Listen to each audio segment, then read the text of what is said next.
adrénaline, dopamine, cortisol, sérotonine. Depuis le début, je ne fais que vous parler d'hormones qui excitent votre système. Vous voulez pas qu'on se pose 2 minutes autour d'une petite camomille et qu'on se détende un peu?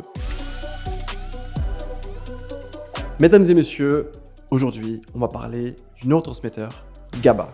Je vais être honnête, avant d'écrire cette vidéo, j'en avais déjà entendu parler de nom, mais je savais pas plus que ça à quoi ça servait, ni comment le réguler. Si je vous en parle, c'est que visiblement, ça vaut le coup de s'y intéresser un peu. Dans cette vidéo, comme d'habitude, on va voir ce dont il s'agit, à quoi ça sert, ce qu'il se passe quand la production est déréglée, et enfin, comment l'équilibrer. L'acide gamma-aminobutyrique, ou GABA, est un acide aminé et le principal neurotransmetteur inhibiteur du système nerveux central. Il est présent dans toutes les zones du cerveau et il est actif sur environ 30 à 40% des connexions synaptiques du système nerveux central, comprenant cerveau, cervelet et moelle épinière. Bien que peu connu, le GABA possède un rôle très important dans l'organisme. Il agit comme inhibiteur, ça signifie qu'il sert à limiter l'excitation des neurones et éviter qu'ils partent dans tous les sens. En effet, dans le cas où la transmission nerveuse s'emballait, les neurones se mettraient à transmettre les signaux de plus en plus rapidement, entraînant un épuisement du système. Il permet donc de maintenir l'activité nerveuse sous contrôle. Vous voyez ça comme la prise qu'on peut débrancher si le système surchauffe. Les neurones à GABA, eux, aideraient à maîtriser les idées noires, le ressassement des pensées négatives, notamment au moment de l'endormissement. Plus globalement, ils peuvent remédier au déséquilibre associé à l'anxiété. Au-delà de ça, ils participent au processus de mémorisation, favorisent la relaxation, ralentit le rythme cardiaque, combat l'anxiété et facilite l'endormissement.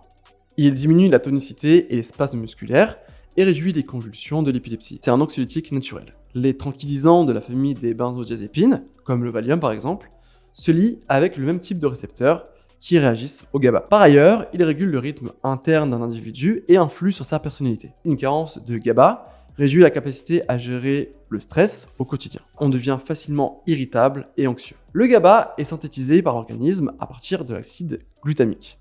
Il est surtout produit dans le cerveau, mais on peut le retrouver en de moindres quantités dans les intestins. En cas de manque de GABA, vous pouvez notamment développer nervosité et agitation accrue, anxiété ou crise de panique, irritabilité, variation d'humeur, manque de concentration, insomnie, difficulté de respiration, et la liste est encore très longue. Dans la plupart des cas, un déséquilibre des niveaux de GABA est attribué au mode de vie. Trop de stress, une mauvaise alimentation, un manque de sommeil, trop de caféine ou une intolérance au gluten sont des causes admises d'altération des niveaux de GABA. Il faut savoir que les bactéries intestinales produisent également ce neurotransmetteur. C'est pourquoi une dysbiose intestinale peut entraîner une forte réduction de la production de GABA.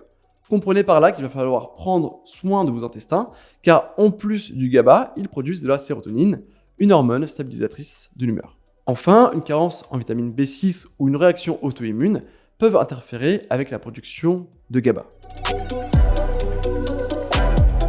Le GABA est naturellement synthétisé par notre organisme à partir de l'acide aminé glutamine, en le transformant en glutamate. Pour augmenter la production de GABA dans le cerveau, on peut donc consommer ses précurseurs, la glutamine et le glutamate, via des aliments qui en sont riches. On peut également consommer directement des aliments riches en GABA, comme la châtaigne. Par ailleurs, la transformation de la glutamine en GABA nécessite la présence de magnésium et de vitamine B6. Il est donc intéressant de consommer les deux.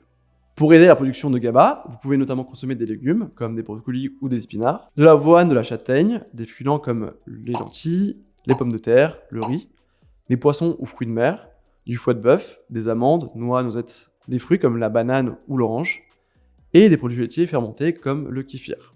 L'astragale et certains thés en font aussi partie, et la levure de bière contient toutes les vitamines du groupe B, sauf la B12 que vous trouverez dans le foie de bœuf. Les exercices physiques de détente comme le yoga sont aussi très efficaces pour restaurer les taux de GABA. Enfin, vous pouvez prendre des compléments en GABA, mais personnellement, je préfère laisser au corps le soin de produire ce dont il a besoin en lui donnant les éléments pour. Si vous choisissez cette option, renseignez-vous tout de même car la prise de GABA peut interférer avec certains traitements ou pathologies. Si vous avez appris des choses, n'hésitez pas à vous abonner, à partager et à lâcher un petit pouce bleu et à activer la petite cloche. Je vous souhaite de passer une excellente journée. C'était Dan pour DanSam.